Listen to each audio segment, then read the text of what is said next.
the easiest thing that can happen to a person is one form of breakdown or the other. And most of these breakdowns, or whatever breakdown might be coming, starts from the mind.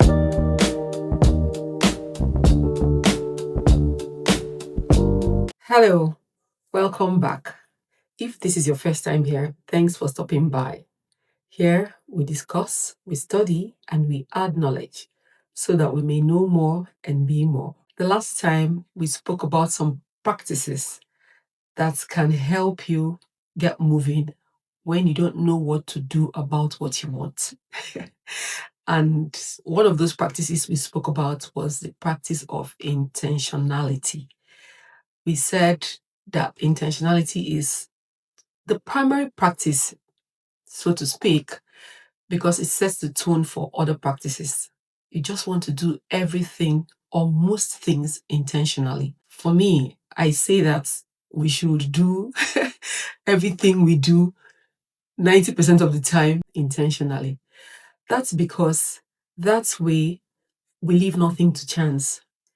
Being intentional means that we stay mindful and deliberate about our actions, such as the way we use our time, the way we relate with other people, the way we show gratitude. Every little bit of thing is done from a place of careful deliberation. Or let's not say careful deliberation, from a place of mindfulness. Because honestly, the world we are today, everything seems to be seeking attention. Everything gives itself an exaggerated importance.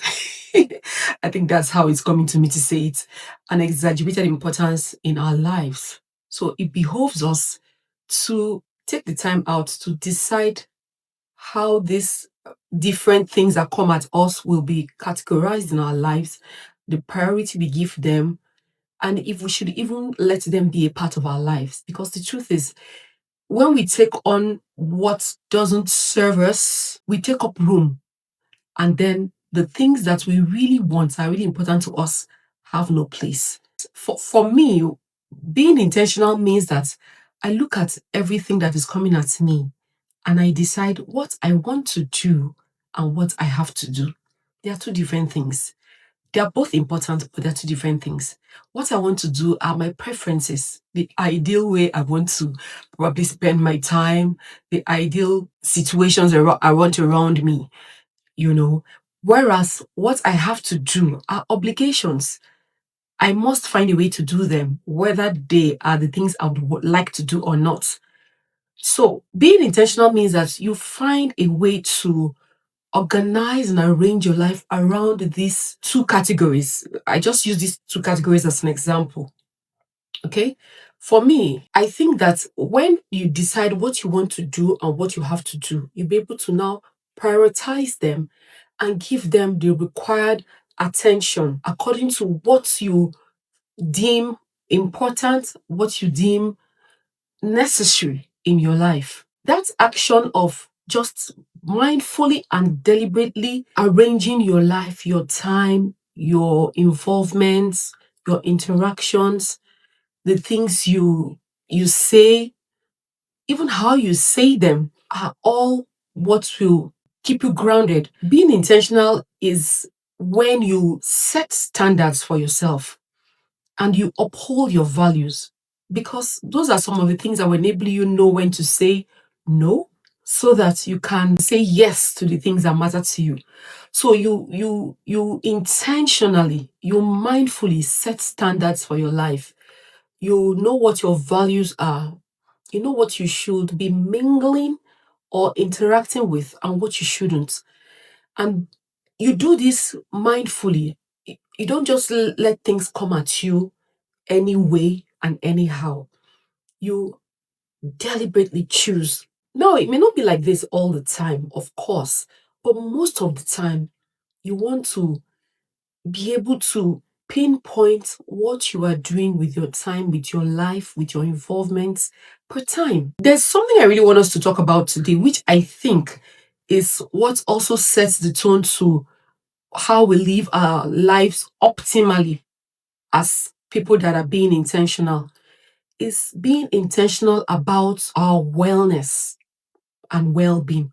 But the focus here is wellness because wellness and well being are not exactly the same. Wellness is a state of being. Wellness is, it starts with the mind, and it starts with deciding to have a sound mind. I'm trying to relate intentionality with wellness because you have to decide to be well. You choose to be well. The world we are today, if we don't intentionally choose wellness, believe me, the easiest thing that can happen to a person is one form of breakdown or the other. And most of these breakdowns, or whatever breakdown might be coming, starts from the mind. We must come to a place where we keep our minds sound. You just choose what you let into your life through your mind, or what you let into your mind. You choose to have a great day, for instance, on purpose. A friend of mine used to use that as her sign off for messages. She would say, have a great day on purpose. I really resonate with that because the day can start with craziness. But because you have chosen to keep your mind sound and keep yourself in a state of wellness, you choose in the midst of the chaos or the other crazy options coming out to you, you can choose that you will have a great day. You choose the involvements that will keep you grounded. You choose the activities that will keep you rooted. Of course, you might find yourself in situations that you have to be in that may rattle your core one way or the other. But at the end of the day, you come back and decide what you will accept and what you will reject. Because apart from the physical wellness, where you have maybe a healthy body, you're financially stable, and you have loving relationships with friends and family, and cordial relationships with colleagues and co-workers, the first port of call is your mind. Having a sound mind starts with the kinds of thoughts you let go through your mind. You have a right to sift your thoughts. It's your right. You have a right to choose what remains. The thoughts can pass by, but they don't have to remain. You can choose that the thoughts that will fluster you, the thoughts that will rattle you, you will treat them as a pinch of salt. Opinions that do not augur well with your being, with your standards, with your values, you let them pass. Not everything that comes at you is your cup of tea. The suggestions all around us are like invitations. And what do you do with invitations? You either accept them or you reject them. You don't have to accept everything that comes at you. So you start by being intentional about your wellness. And like I said, it's beyond just having a physically strong and healthy body and being stable financially or having good relationships.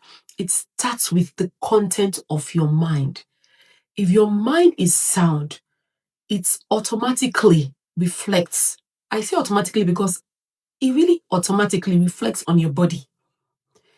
There are people I have noticed that the reason why they have the issues they have in their life is because of the content of their mind, what they dwell on, the things they magnified, the things they have magnified in their life, the situations they have tagged problems, the situations they worry about, the things they worry. In fact, let me not even go far. I spoke to my mom today, and after that, I spoke to my sisters. When I was speaking to my mom, I just kept telling her, Mom, you're looking so good. You're looking so beautiful. See how radiant your skin is. She just had a cataract surgery and she had one side of her eye covered. But that did not even stop her beauty from shining through, you know.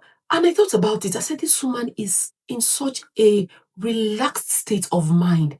She is so happy inside that it just reflects on the outside. So when I was speaking with my sisters, we were trying to just talk about, how we checked on her and what we just talked about her generally. We all had the same thing to say. The mom is looking so good. She's looking so rested. She is so, at ease on the inside. She's just full of joy and happiness. her mind is at peace. She is at rest because she doesn't really have worries that would make her, have those distorted, contorted looks sometimes. But there were times that she was not always looking like this because she had some worries about maybe fears of uncertainties, that the things that she wasn't sure would how they would pan out. But today those things are not an issue for her. And just because in her inside she is stable, she is calm, she's relaxed, is automatically showing on the outside. This is my mom. I know for sure because I've seen it happen around me in the lives of people I know, even in my own life. So, wellness is a state of being that we must be intentional about attaining. Keep your mind relaxed. Practice being mindful of any and everything you let come into your mind. Practice being deliberate about your choices, your involvements, the words you let come to you and the ones that you let go out of you. That way, you are practicing intentionality as it relates to wellness. I don't want this video to go on for too long. It was meant to be shorter than this, as a matter of fact. Well, I just wanted to put this out there and share with us. What are some ways that you think that we can improve our well-being, our wellness, not well-being, by being intentional about how we carry on with our activities in our lives? Share with us in the comment section. We'd like to learn from you, just, as we've discussed today. And like that, we've come to the end of today's video. So, like the video, share with someone who's interested in such a content or who you think this content will be beneficial to. Subscribe if you haven't already and put on your notification. And be sure to come back here next time so that we can continue to discuss, know more, and be more. Ciao for now.